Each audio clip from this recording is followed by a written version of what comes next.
Hello, everyone. Well, if what you wrote wasn't immediately brilliant, you are about to get the chance to turn it into a brilliant little story, because I'm going to talk to you about outlining. And can we put up the slide with the goals?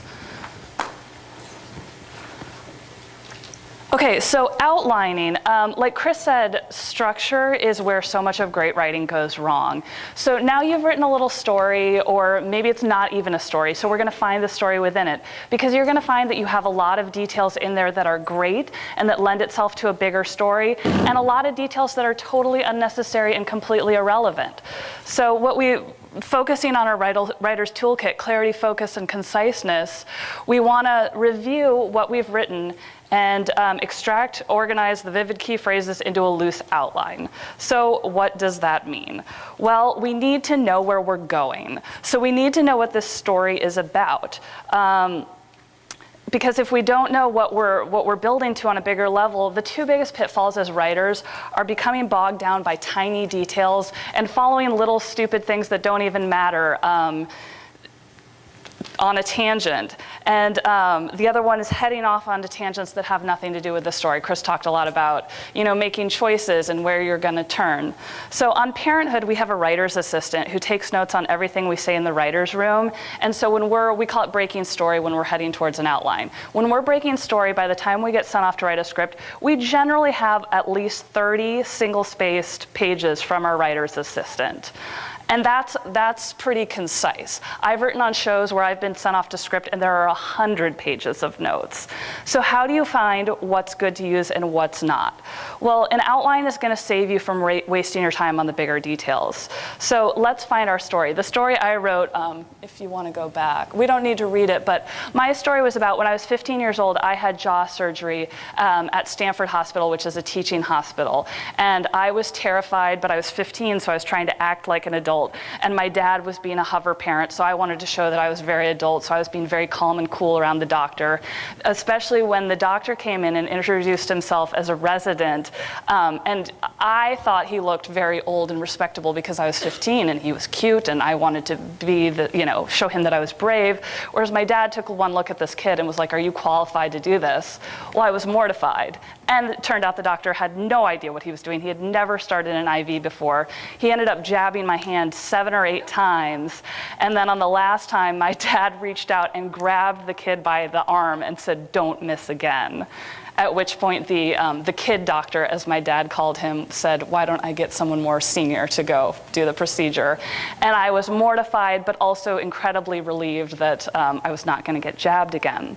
So in my story, what is the shape of my story? Well, very simply, I gave it a log line. In log lines is what we call sort of a general, what is the shape of your story? Mine was, young girl gets her first IV. Very simple. But what is it emotionally about? For me, I was embarrassed and scared to be seen as a child, but ultimately just wanted my daddy when the pain became great. So it was an emotional journey for me. So if you can look at your pages and think, does this story have an emotional through line? That's going to really help you develop your outline. Maybe let's put up my outline. So where do we begin? No. Where do we begin? Well, let's begin with the beginning. And that's selecting where the story starts. When I had written at white hot speed, I wrote this whole thing about, how before I had my surgery, we had to go in and meet with the surgeon, and he told us all the things that could possibly go wrong. That's interesting stuff. But it has nothing to do with me getting the IV or my fear that day, so I chucked all of that. So there might be stuff in your, you went through and circled words. You might want to also go through and cross out things that you're not going to need, and pick a beginning. And it might be later than you think. In storytelling and screenwriting, particularly because we have such a limited amount of time, we try to start as late in the story as possible. So I chose to start pre-surgery, waiting for the doctor and terrified. I thought about even starting later when the young doctor came in and started the IV, but I felt like for my story, the emotional story of a young girl trying to behave like an adult, it was important to know that just sitting there waiting, I was already annoyed with my dad, who was being a hover parent, and annoyed annoyed that the doctors were taking so long to get to me. So I wanted to know that emotionally I'm in that frame of mind. And also, when I wrote at white hot speed, I wrote nothing about my mom. And so when I went back and did my outline, I remembered that my mom had been there trying to be calm for my benefit. And I thought that was an important detail, so I added that. So you're going to find that you're going to probably, because we did this so quickly, unlike on Parenthood where we're subtracting more than we're adding, you're probably going to be adding more than you're subtracting. So then, starting the IV, I went with the young doctor coming in, and I put some details that were emotionally important. To me, it was important that he was young and cute because I wanted to impress him that I was so brave. I wanted to be mortified that I was in one of those hospital gowns and looked like a little girl, and that my dad was questioning his credentials. I thought it was, oh, and another detail I remembered was that my mom was sort of passively trying to, while I was like, Dad, you're embarrassing me, my mom was trying to also, in a more adult way, say, you know what, I'm sure he's qualified to start an IV, he's a doctor. And so then I just went through and put all the details that I thought were relevant and just made a list. Then it all culminates to that point when my dad reached out and grabbed the kid's arm and said, don't miss again. And then we moved on to the resolution when the new doctor came in. And so it all built to sort of me emotionally saying, Daddy, I need you. So I think it's helpful when writing an outline to pick your beginning and your ending. So you might want to go through and think, okay, where does this story start and where's it going to end? Because you might have gone past the ending in your white hot speed, or you might have not even gotten to your ending. So pick a beginning and an ending. A friend of mine, another writer, he calls writing outlines like this having a promontory point, which I love. I don't know if you've ever heard of this, but this is the point where when the first railroad was connected in the United States, starting from the east and the west, the Union Pacific and the Central Pacific, where they met in the middle, was called the promontory point.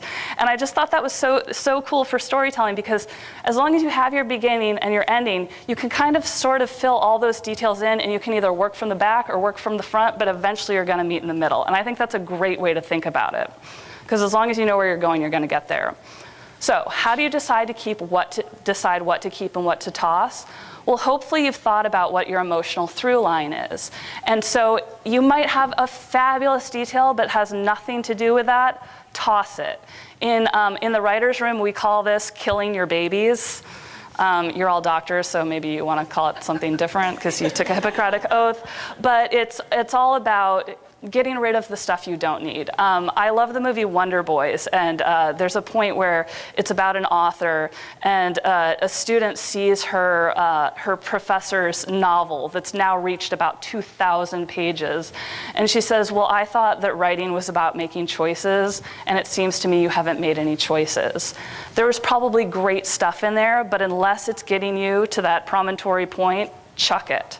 So now I'm going to give you guys a few minutes to go through and create your own little outline.